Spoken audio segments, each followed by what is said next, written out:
ভৰিত হাৱাই চেণ্ডেল আৰু হাতত মেকআপৰ ট্ৰলি। মেকআপ আৰ্টিষ্টনো এনেদৰে মেকআপৰ কাৰণে যায়নে বাৰু? সেইফালে আকৌ বিয়া ঘৰৰ অৱস্থা দেখক, ইমান বিশৃংখল হৈ আছে নহয়। আগদিনা হয়তো বহুত ৰাতিলৈকে নাছিলে বাগিলে দেই ৰাইজসকলে। তাৰপিছত সোণকণ আৰু মই লাহেকৈ ভিতৰলৈ সোমাই গৈছোঁ।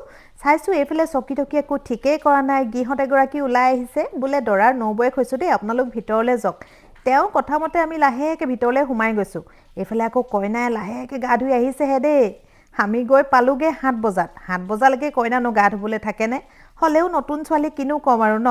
আৰু গৈ পোৱাৰ লগে লগে মোৰ স্পেচিয়েল চাহকাপ আহিলেই নহয়, আনিছাই দিছে দেই। আনিছা আকৌ মোৰো বোৱাৰী হৈছে।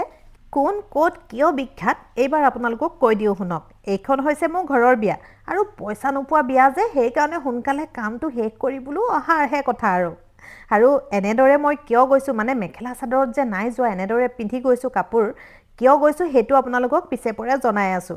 মোৰ লগতে সকলোৱে চাহৰ জুতি লৈছে। সেইফালে চাহৰ জুতি লৈ শেষ হ'লহে, নাৰ্ছৰ কাম আৰম্ভ কৰিবলগীয়া হ'লে। মানে আমাৰ চাচুমা গৈ ওলাইছেগৈ, জলি মোক এইটো দি দিয়া। মানে এইটো ইনচুলিন হয়, তেওঁ সদায় ইনচুলিন লয় ৰাতিপুৱা। আৰু যিহেতু তেওঁ ককায়েকৰ পুতেকৰ বিয়া, সেইকাৰণে আগদিনাখনৰ পৰা আছেগৈ। আৰু যিমান সঁজুলি লাগে তেওঁ সকলো লৈ গৈছে। মই বোলো লাহেকৈ ইনজেকশ্যনটো দি দিয়াহে কথা। অকল মই মেকআপে নকৰোঁ দেই, এইবিলাক খোচা পিন্ধা কামো কৰোঁ। সেইকাৰণে আপোনালোকক প্ৰমাণটো দেখাই দিছোঁ। মুঠৰ ওপৰত ইটোৰ পিছত সিটো কামৰ বাধা আহিয়ে আছে। এইফালে দেখিছেনে, লাইটটো নিজেহে লগাই ল'বলগীয়া হৈছে। মনটো ইমান দুখ লাগিছে নহয়। মই বোলো বেলেগত যদি মেকআপ কৰিবলৈ যাওঁ, ইমান আদৰ শুশ্ৰূষা পাওঁ, ঘৰত আকৌ লাইটটো লগাই দিয়া মানুহো নাই। ধুনীয়াকৈ ৰুমটো পোহৰাই কইনাৰ কামবোৰ অলপ আগবঢ়াই দিলোঁ, তাৰপিছত সোণকণক এৰি দিলোঁ। কাৰণ আমাৰ এই টিকলি মিকলিবোৰ আছেই নহয়, ইহঁতক কৰি নিদিলে এজনীয়ে কান্দিছে, এজনীয়ে মুখ উফন্দাই বহি আছেগৈ। মুঠতে উপায়বিহীন হৈ পৰিছোঁ দেই। আৰু কইনাৰ মেকআপ চাবৰ কাৰণে লাহেকৈ আমাৰ ঘৰৰ মানুহখিনি ঢাপলি মেলিছে আৰু। প্ৰথমতে এণ্টি মাৰিছে কইনাৰ শাহুৱেকে। কইনাক আৰু নাতিনীয়েকক দেখি ফূৰ্তিত থাকিবই পৰা নাই ৰাইজ। তাৰপাছত আকৌ লাহেকৈ এণ্ট্ৰি মাৰিছে আমাৰ সোণদা, মানে কইনাৰ বৰজনাক আকৌ দেই। মই কৈছোঁ বৰজনাকেনো এনেকৈ বোৱাৰীকৰ ৰুমত চাবলৈ আহেনে? আৰু নাহিবনো কিয়? আমাৰ পৰিয়ালৰ বা আমাৰ মিতিৰ কুটুমৰ যিমান বোৱাৰী আছে, কোনো বোৱাৰীৰ দৃষ্টিভংগী আচলতে কোনোৱে নাচায়। কাৰণ উৰণিৰ তলত মনত বেয়া ভাৱ ৰখাতকৈ উৰণি গুচাই মৰম চেনেহত থকাই ভাল, নে কি কয়? আমাৰ আচুৱেও জোপ লৈছেহি আৰু দেই, বোলে নবৌ সোনকালে ওলাই হ'লনে? মই বোলো তহঁতি মোক ডিষ্টাৰ্ব কৰি নাথাকিবি যা।